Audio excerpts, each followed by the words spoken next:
یہ تو 14ویں صدی کے پیر ہے نا کہ مرید آئے تو حضرت کو نظرانہ دے، اور حضرت پیر صاحب جائیں مرید کے گھر میں تو اس کے گھر پہ عذاب آ گیا۔ وہ مثال مشہور ہے نا پنجابی کی کہ ایک لڑکا جو نوجوان بھاگتا ہوا ہے، ابا جی ابھی نے کہا کی ہو گیا، خیر ہے کوئی عذاب آ گیا؟ انہوں نے کہا اس سے بڑا عذاب کیوں ہونا ہے، پیر گھر آئے بیٹھا ہے۔ انہوں نے کہا یہ کو بڑا عذاب کی ہونا ہے،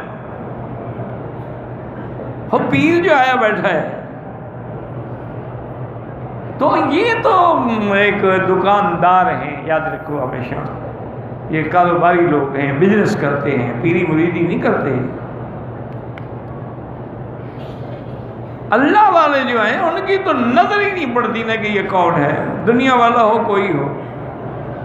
شاہ جی کی خدمت میں رحمت اللہ علیہ کے ان دنوں میں ہم نے شاہ جی رحمت اللہ علیہ کے گھر میں چینی چائے کی نہیں تھی، نمک والی چائے چلتی تھی، کچھ تھا ہی نہیں گھر میں۔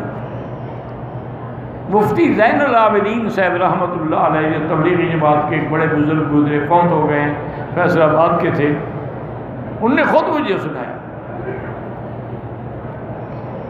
یعنی بغیر کسی واسطے کی روایت کی۔ کہنے لگے میں ملتان میں تھا، مجھے کسی نے کہا کہ آج کل شاہ جی کے گھر میں فاقہ ہے۔ کئی دن فاقہ ہوتا تھا، وہ ایک دن کی بات تھوڑی ہے، کئی دن۔ اسی لیے تو فرماتے تھے نا کہ آدھی ریل میں کٹ گئی اور آدھی جیل میں کٹ گئی۔ ہم نے کہا، ہم نے تقریر کی، لوگوں نے کہا واہ شاہ جی، اور ہم جیل چلے گئے، نے کہا آ شاہ جی۔ اسی واہ اور آ میں ہم ہو گئے دماغ۔ تو بہرحال وہ کہتے ہیں کہ مجھے یہ جان کے دکھ ہوا کہ اتنا بڑا آدمی جو انڈو پاک کا ایک ایسا عالمی خطیب ہے کہ جس کے مقابلے پہ ماں نے آج تک خطیب نہیں جنا، جس کو علی برادران جیسے لوگ، محمد علی جوہر، شوکت علی جیسے برادران جو ہیں وہ بھی سلام کرتے تھے، اور جن کی تقریر سن کے اجمل خان، حکیم اجمل خان، مسیح الملک اور نہرو جیسا آدمی جو ہے جھوم جاتے تھے۔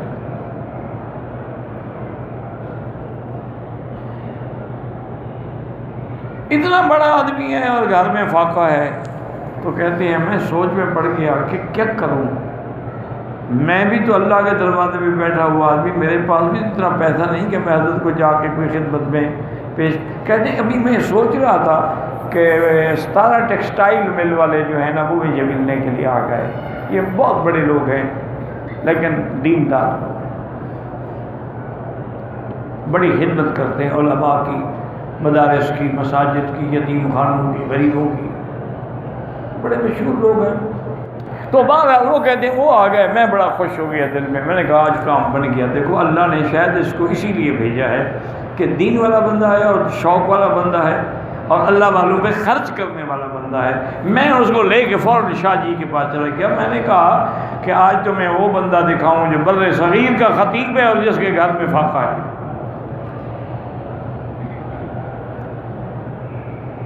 میں گیا، وہ کہتے ہیں کہ شاہ جی کے پاس کچھ مدرسوں کے طلباء آئے ہوئے تھے، ان کے ساتھ آپ گفتگو میں مصروف تھے۔ ہم نے سلام کیا، انہوں نے وعلیکم السلام کہا، مفتی صاحب کیا حال ہے، خیریت سے ہیں؟ بڑی مہربانی کی، فقیروں کے پاس تشریف لائے۔ وہ کہتے ہیں بھائی، میں نے کہا حضرت یہ ہمارے دوست ہیں 17 ٹیکسٹائل مل والے، یہ بھی آپ کو ملنے کے لیے آئے ہیں۔ اچھا بھائی کیا حال ہے، خیریت سے ہیں؟ تو اس کے بعد پھر وہ طلباء کے ساتھ مشغول ہو گئے۔ اب 15 منٹ گزر گئے، 20 منٹ گزر گئے، شاہ جی تو دیکھتے ہی نہیں۔ تو میں نے دل میں سوچا یہ دنیا دار بندے ہیں، یہ کیا سوچے گا کہ یہ کیسے بزرگ ہیں، ہم اتنے دور سے ملنے کے لیے آئے ہیں اور کچھ دینے آئے ہیں، لینے تو نہیں آئے۔ یہ ملتے بھی نہیں، دیکھتے بھی نہیں۔ کہتے ہیں آخر میں نے مجبور ہو کے آدھے گھنٹے کے بعد کہا، میں نے کہا شاہ جی میں تو خیر آپ کا ساتھی ہوں، یہ ہمارے مل والے ملنے کے لیے آئے ہیں، کچھ ادھر بھی تو توجہ فرمائیں۔ فرمایا مفتی صاحب جب کوئی دل والا ہے تو لے آنا، مل والوں کو لے جاؤ، یہ تمہارے کام کے لوگ ہیں۔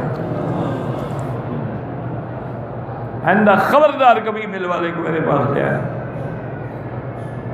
میرا معاملہ میرے رب کے ساتھ ہے، تم کون ہو؟